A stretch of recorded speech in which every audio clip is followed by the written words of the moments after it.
ایک ہی گناہ بار بار ہو جاتا ہے تو اس کے توبہ کا طریقہ کیا ہوگا؟ کیا وہ ہماری غلطی معاف ہوگی یا نہیں ہوگی؟ بہت سارے لوگ گناہ کرتے ہیں اور ایک ہی گناہ کو ریپیٹ کرتے ہیں، بار بار ایک ہی گناہ ان سے ہوتا رہتا ہے۔ مثلا اگر کسی انسان کی کوئی غلط عادت لگی ہوئی ہے اور بار بار وہ توبہ کرتا ہے اور بار بار پھر وہی اس سے گناہ سرزد ہو رہا ہے، یا کوئی اور گناہ اس سے بار بار سرزد ہو رہا ہے اور وہ بار بار توبہ کرتا ہے کہ اللہ اب ہم نماز نہیں چھوڑیں گے، پھر وہ نمازیں چھوڑنے لگتا ہے، یا پہلے عہد کرتا ہے، توبہ کرتا ہے کہ مولا اب ہم گالی نہیں بکیں گے، برائی نہیں کریں گے، یہ نہیں کریں گے، وہ پھر وہی گناہ کرتا ہے اور پھر اس پہ بار بار توبہ کرتا ہے۔ تو بار بار گناہ کرنے والے شخص کی توبہ اللہ تبارک و تعالیٰ قبول کرتا ہے یا نہیں کرتا، اس چیز کو سمجھنے کے لیے آپ کو یہ سمجھنا پڑے گا کہ بندوں کے گناہ اور اللہ رب العالمین کی رحمت۔ موسیٰ علیہ السلام نے ایک مرتبہ اللہ سے پوچھا نا کہ اے اللہ، بندوں کے گناہوں کے آگے تیری رحمت کتنی وسیع ہے، یعنی کہ بندوں کے گناہ کتنے ہیں اور تیری رحمت کا جو مادہ ہے، وہ جو تیری رحمت ہے وہ کتنی وسیع ہے۔ تو اللہ تعالیٰ نے فرمایا کہ اے میرے نبی موسیٰ، آپ اپنی نگاہ پیچھے کو کر لیں، پیچھے دیکھیے۔ تو موسیٰ علیہ السلام نے پیچھے دیکھا تو ایک بہت بڑا سمندر تھا، اس سمندر کے بیچ میں ایک پیڑ لگا ہوا تھا، اس پیڑ کے اوپر ایک چڑیا بیٹھی تھی اور اس چڑیا کی چونچ میں ذرا سی مٹی تھی۔ تو اللہ نے فرمایا موسیٰ، جو سمندر دیکھ رہے ہو نا، یہ ساری کی ساری میری رحمت ہے،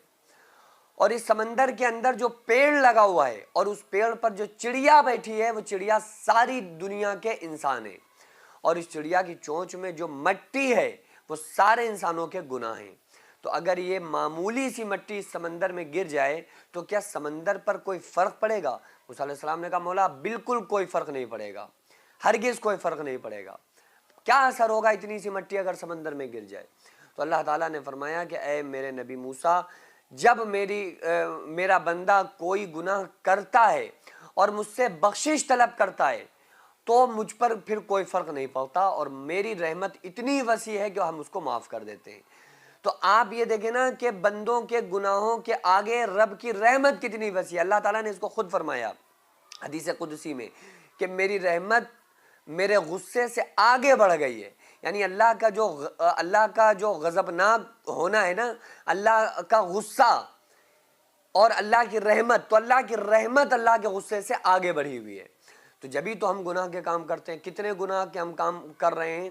اور بھائی ہمیں پتہ ہے کہ گناہ کے کام ہے، بہت سارے ایسے لوگ ہیں جنہیں یہی نہیں پتہ کہ ہم گناہ کر رہے ہیں، یا وہ اس کو گناہ سمجھتے ہوں، وہ تو گناہ ہی نہیں سمجھتے، تو گناہ پہ گناہ کیے جا رہے ہیں، لیکن اس کے بعد بھی اللہ نے کبھی ان کا رزق بند نہیں کیا، اس کے بعد بھی اللہ تعالیٰ نے ان کی نیند کو سلب نہیں کیا، کانوں کی سنوائی کو ختم نہیں کیا، آنکھوں کی بینائی ان کی باقی رکھی۔ کبھی ایسا نہیں کیا کہ چلو اس بندے نے گناہ بہت کر لیے، اب فوراً زمین و آسمان اس پر ٹوٹ ٹوٹ کر گریں اور یہ تہس نہس ہو جائے، جبکہ زمین آسمان بھی کہتے ہیں کہ مولا اجازت دے ہم اس کو تباہ و برباد کر دیں۔ جب کوئی بندہ گناہ کا کام کرتا ہے نا تو یہ پہاڑ بولتے ہیں مولا اجازت دے ہم دونوں پہاڑوں کے بیچ میں اس تیرے گناہگار بندے کو بھیج کے رکھ دیں۔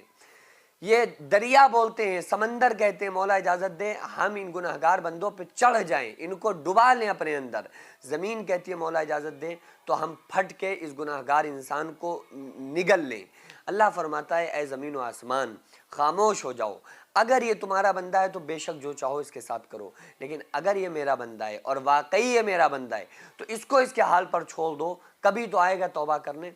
تو بہرحال انسان گناہ کرتا ہے اور گناہ ہو جاتا ہے تو جب وہ توبہ کر رہا ہے نا، اس وقت اس کا ارادہ یہ ہونا چاہیے کہ اب ہم سے بہت بڑی غلطی ہوئی ہے اور آگے سے آئندہ گناہ سے بچنے کی ہماری پوری کوشش رہے گی،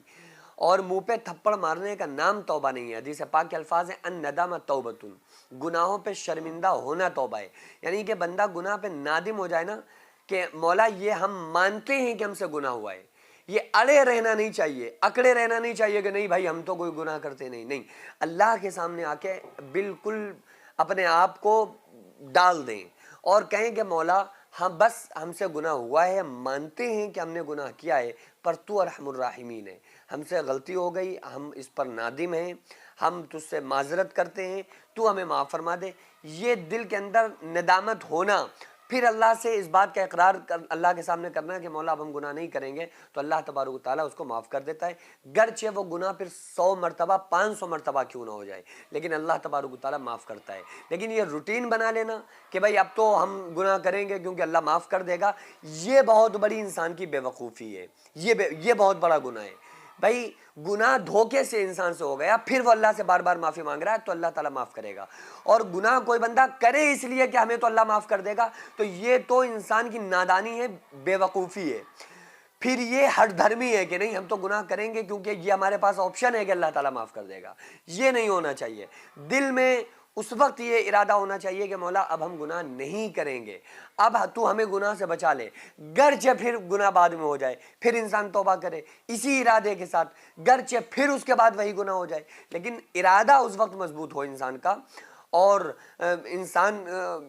کا ارادے کے ساتھ ساتھ دل میں یہ عہد ہونا کہ مولا اب ہم اس گناہ کے کام کو نہیں کریں گے، اور توبہ کرنے والے رب کو بہت پسند ہیں۔ اللہ تعالیٰ نے قرآن کریم میں فرمایا ان اللہ یحب التوابین و یحب المتطہرین، اللہ تعالیٰ پسند کرتا ہے توبہ کرنے والوں کو اور پاک صاف رہنے والوں کو۔ جو مدرسہ آپ دیکھ رہے ہیں یہ لیڈیز مدرسہ ہے، جس کی زمین کو میں نے اپنا کھیت بیچ کر جس کو خریدا، اور 1 منزل تک بنانے کا فی الحال ارادہ ہے، انشاءاللہ بنا لوں گا، لیکن اس کے بعد اس میں کروڑوں روپے کا خرچ ہے۔ آپ لوگوں سے گزارش ہے زیادہ سے زیادہ اس میں تعاون کریں، اللہ تبارک و تعالیٰ اس کا اجر آپ کو 70 گنا آخرت میں، 10 گنا دنیا میں، اور مرنے کے بعد قیامت تک اللہ تعالیٰ اس کا ثواب آپ کو عطا فرمائے گا۔